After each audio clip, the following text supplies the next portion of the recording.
Hey everyone, and welcome to this new episode of Battlefield Legends. Today we're diving into a gripping story from the Vietnam War.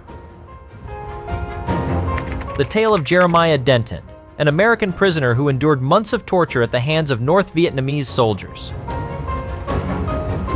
But despite the brutal conditions, he managed to pull off an incredible stunt during a televised interview to send a coded message to his superiors. Welcome to Legends of the Battlefield, where each episode immerses you in the heart of history's most decisive conflicts, revealing the strategies, heroes, and moments that have shaped the world as we know it today. It was May 17, 1966, in a North Vietnamese prison. Denton slowly walked through the doorframe and took a seat on a small stool in the center of the room. He leaned forward, placed his hands between his knees, and bowed his head in a gesture of respect. The man was dressed in a rough linen shirt and loose pants, clearly thinner than he should be. On the low table in front of him were a microphone and a glass of water. A Japanese journalist waited patiently for the North Vietnamese officials to give the go-ahead. Denton stared into space, as if all the life had drained from his body. He was just a shell of the man he once was. Jeremiah Denton Jr., a U.S. Navy pilot, had been rotting in North Vietnamese prisons for 10 months, shuffled from camp to camp, beaten, mistreated, and tortured repeatedly. The North Vietnamese had selected him for a televised interview, an elaborate piece of propaganda meant to convince the American public that their soldiers were being treated well in communist prisons. The North Vietnamese made sure Denton would comply with the Japanese TV crew's questions. They'd tortured him right before the interview, leaving him struggling to stay upright, his wounds freshly aggravated by the latest round of abuse. But despite his pain, there was still a glimmer of defiance in his eyes.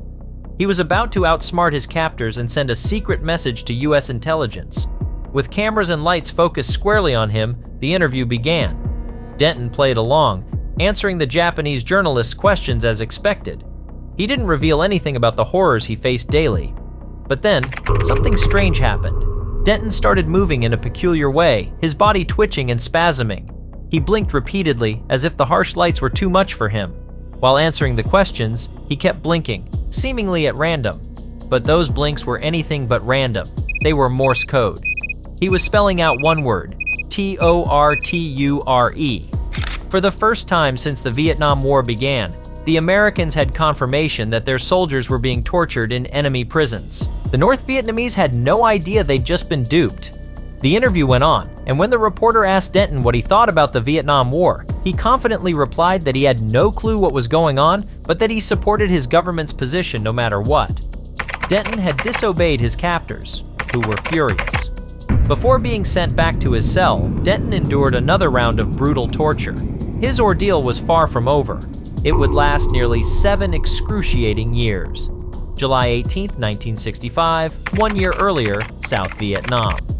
The roar of jet engines echoed across the deck of the USS Independence. The pilots received the order to take off, and a formation of 28 aircraft, including 6 A-6 intruders, took to the skies, heading for North Vietnam.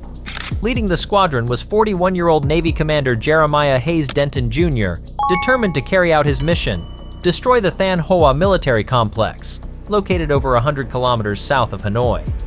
The Vietnam War had begun earlier, in July 1954.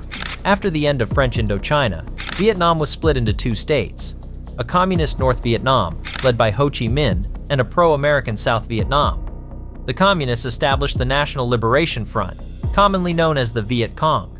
Starting in 1963, the conflict escalated with increasing U.S. involvement. American troop levels soared from 23,000 in 1964 to 385,000 in 1966, peaking at 536,000 soldiers in 1968. Despite overwhelming military superiority, the U.S. quickly found itself bogged down in the conflict, unable to defeat the Viet Cong. These invisible, elusive enemies knew the terrain inside and out. Whether it was booby traps, mines, secret tunnels, or hidden supply caches, the Viet Cong's guerrilla tactics shocked the Americans, rendering conventional methods ineffective. In response, American B-52s unleashed millions of tons of bombs over the country's jungles, villages, and infrastructure.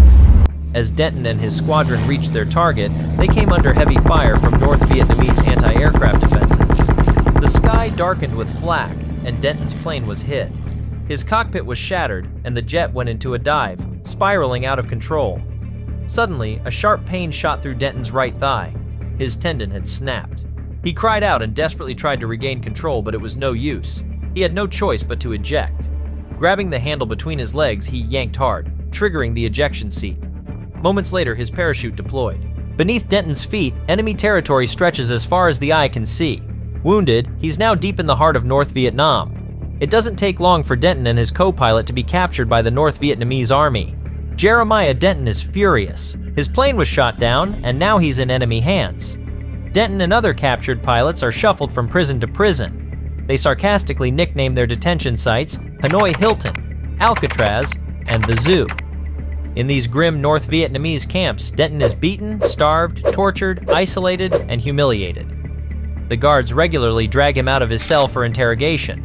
As one of the highest-ranking captives, Denton is a prime target, with the enemy hoping to extract strategic information from him.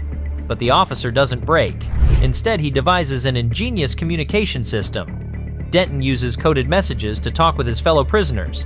By tapping on cell walls or coughing, the POWs support each other and exchange information. Frustrated by his stubbornness and resilience, his captors ramp up their cruelty. Denton is sometimes tied to a pallet for 5 days straight, with an iron bar pressed against his ankles. The slightest movement risks snapping his Achilles tendons. 10 months after his capture, Jeremiah Denton appears in a propaganda interview broadcast on Japanese television. U.S. intelligence quickly deciphers the message he's sending by blinking. It's the first confirmed evidence of the torture American captives are enduring in Vietnam. But for Denton, this is just the beginning of a long ordeal. For 4 years, he's kept in solitary confinement in a tiny cell less than 1 meter by 3 meters, with no windows. Shackled and handcuffed, he's left to rot in inhumane conditions. Meanwhile, as their prisoners suffer, the United States becomes increasingly bogged down in a conflict spiraling out of control.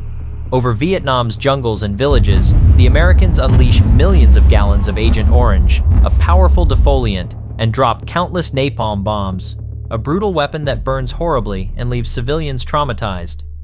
The U.S. Air Force uses these weapons on a massive scale to destroy vegetation, wooden structures, and crops. Millions of civilians in Southeast Asia were caught in the crossfire. In total, the U.S. dropped 7 million tons of bombs, more than double the amount dropped by all sides during World War II. The relentless American bombing shocked the world. The Vietnam War was the first conflict to be widely televised. TV crews brought uncensored reports straight from the front lines. The raw, brutal images horrified the public, turning people against the war over time. The growing outrage and rise of pacifism sparked countless anti-war protests. Even the disillusionment of some soldiers was broadcast on national TV. February 12, 1973, Clark Air Base, Philippines. The doors of a U.S. military transport plane swing open. Jeremiah Denton, dressed in simple black pants and a beige jacket, steps briskly down the stairs and salutes the commander. After 7 years and 7 months in captivity, Denton is the first POW to regain his freedom. Just 2 weeks earlier, the Paris Peace Accords were signed, marking the U.S. agreement to withdraw its troops from Vietnam. Finally free, Denton speaks out. He continues his military career before becoming a U.S. Senator from Alabama. The war veteran passed away in 2014 at the age of 89. Once, someone asked Denton how he managed to survive 7 years in captivity.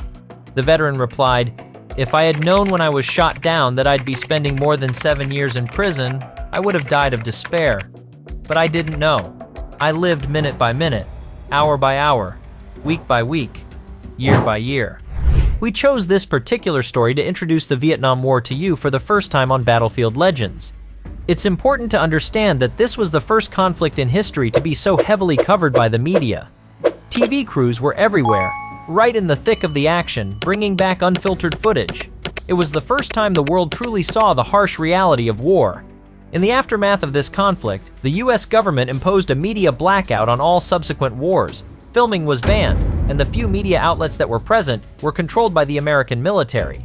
As you've seen in this episode, the Vietnam War deeply impacted our societies, from the rise of pacifism to massive protests in many countries. This conflict also left its mark on our culture, inspiring countless songs and movies like Apocalypse Now. Friends, we've reached the end of this episode of Battlefield Legends.